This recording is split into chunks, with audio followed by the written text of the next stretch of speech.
যানজট ও বিশৃঙ্খল গণপরিবহন এ যেন ঢাকার নিত্যদিনের চিত্র। কোথাও গাড়ির গতি মানুষের হাঁটার চেয়েও ধীর, আবার কোথাও যাত্রীদের সাথে হচ্ছে ভাড়া নিয়ে প্রতারণা। এমন পরিস্থিতিতে নগরবাসীর ভোগান্তি যেন শেষ হওয়ার নামই নিচ্ছে না। কিন্তু এবার অন্তর্বর্তী সরকার ঘোষণা দিয়েছেন নতুন উদ্যোগের। সব বাস চলবে একক ব্যবস্থার অধীনে, নির্দিষ্ট রুট ও স্টপেজে। প্রশ্ন হচ্ছে, বাস্তবে কি শৃঙ্খলা ফিরবে নাকি আবারও উদ্যোগ থেমে যাবে মাঝপথে? প্রধান উপদেষ্টা তার ভেরিফাইড ফেসবুক পেজে জানিয়েছে, খুব শিগগিরই রাজধানীর সব বাস একক ব্যবস্থার অধীনে আসবে। এতে ট্রাফিক ব্যবস্থাপনা সহজ হবে, যাত্রীদের ভাড়া নিয়ে প্রতারণা কমবে এবং রুটে শৃঙ্খলা ফিরে আসবে। তবে সড়কে শৃঙ্খলা ফেরানোর জন্য উদ্যোগ নতুন নয়। 2015 সালেও গঠন করা হয়েছিল বাস রুট রেশনালাইজেশনের কমিটি। পরবর্তীতে কয়েক দফায় পরীক্ষামূলকভাবে চালু হলেও নানা কারণে মুখ থুবড়ে পড়ে এই উদ্যোগটি। এটা অনেক বড় সিন্ডিকেট।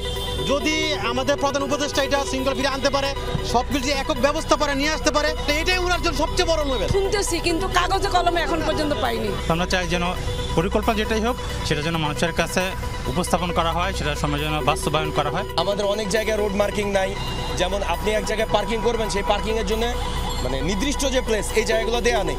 সো আমি মনে করি যে রোড মার্কিং থেকে শুরু করে রোডের যে কন্ডিশন, এগুলো যদি ঠিক করা যায়, কিছুটা হলেও যে বিশৃঙ্খলা এটা কমে যাবে। একজন পথচারীর মতে এটি অনেক বড় সিন্ডিকেট। সরকার যদি সত্যি সব বাসকে একক ব্যবস্থায় আনতে পারে তবে তা হবে বড় সাফল্য। অন্যদিকে আরেকজন যাত্রী জানিয়েছেন, সড়কে শৃঙ্খলার কথা অনেকবার শুনেছেন কিন্তু বাস্তবে দেখেননি। ট্রাফিক পুলিশ বলছে, নির্দিষ্ট রুট ও স্টপেজ অনুযায়ী বাস চললে ট্রাফিক নিয়ন্ত্রণ সহজ হবে। তবে রাজধানীর অনেক জায়গায় রুট মার্কিং নেই, পার্কিংয়ের জন্য নির্দিষ্ট স্থান নেই। এগুলো সমাধান না হলে কাঙ্ক্ষিত পরিবর্তন আনা কঠিন হবে। বিশেষজ্ঞদের মতে, শুধু যানজট ও গণপরিবহনের বিশৃঙ্খলার কারণে প্রতি বছর প্রায় 37,000 কোটি টাকার ক্ষতি হয়। বুয়েটের অ্যাক্সিডেন্ট রিসার্চ ইনস্টিটিউটের সহকারী অধ্যাপক মোহাম্মদ সাইফুন নাজ বলেন, যদি কয়েকটি রুটের অধীনে বাসগুলো পরিচালনা করা যায় তবে কোনো একক কর্তৃত্ব থাকবে না।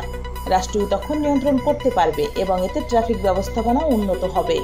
দেখা যাচ্ছে যখন শৃঙ্খলিত হয়ে যাবে, যদি একই রুটে বা কয়েকটা রুটের আন্ডারে পুরো বাস সিস্টেম পরিচালনা করতে পারি, তখন দেখা যাবে যে আসলে মানে স্পেসিফিক করে কোনো হচ্ছে যে নেতৃত্ব বা হচ্ছে কোনো স্পেসিফিক আরও ক্ষমতা থাকবে না, বরং রাষ্ট্র সেটা নিয়ন্ত্রণ করতে পারবে। রাষ্ট্র কিন্তু দেখা যায় ভালোটা ট্রাফিক ম্যানেজমেন্ট সিস্টেম দিতে পারবে, যেটা হয়তো অনেকেই চাচ্ছে না।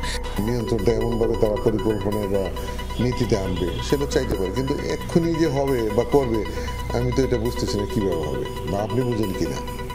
এখন তো বিশৃঙ্খল এককভাবে বা মনে করেন যে শহরের কথাই বলি, 100টা কোম্পানি চলতেছে, 100টা কোম্পানি গাড়িকে হয় আপনার সরাই দিতে হবে, অথবা 100টা কোম্পানি গাড়িকে, যেটা আমি বললাম, একত্রে করে তাদেরকে তারপরে আপনি এটাকে ডিস্ট্রিবিউট করতে হবে কোথায় কয়টা। তবে ঢাকা পরিবহন মালিক সমিতির সাধারণ সম্পাদক সাইফুল আলম মনে করেন, বাস্তবে এই মুহূর্তে একক ব্যবস্থা বাস্তবায়ন করা কঠিন, কারণ বিভিন্ন কোম্পানির বাস বিশৃঙ্খলভাবে চলছে।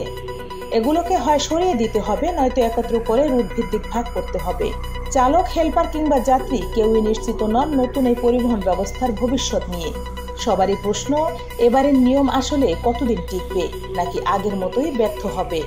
যানজটমুক্ত ও শৃঙ্খলাবদ্ধ রাজধানী, এটাই নগরবাসীর দীর্ঘদিনের প্রত্যাশা। প্রতিটি সরকারি উদ্যোগ নিয়েছে কিন্তু বাস্তবে ফল মেলেনি। এবার অন্তর্বর্তী সরকারের একক বাস ব্যবস্থা উদ্যোগ কতটা কার্যকর হবে তা সময় বলে দেবে। আরও খবর ও বিশ্লেষণ জানতে সঙ্গে থাকুন বিআইএম নিউজের। দেখা হবে পরবর্তী নতুন কোনো ভিডিওতে। ততক্ষণ ভালো থাকুন, সুস্থ থাকুন, নিরাপদে থাকুন। ধন্যবাদ।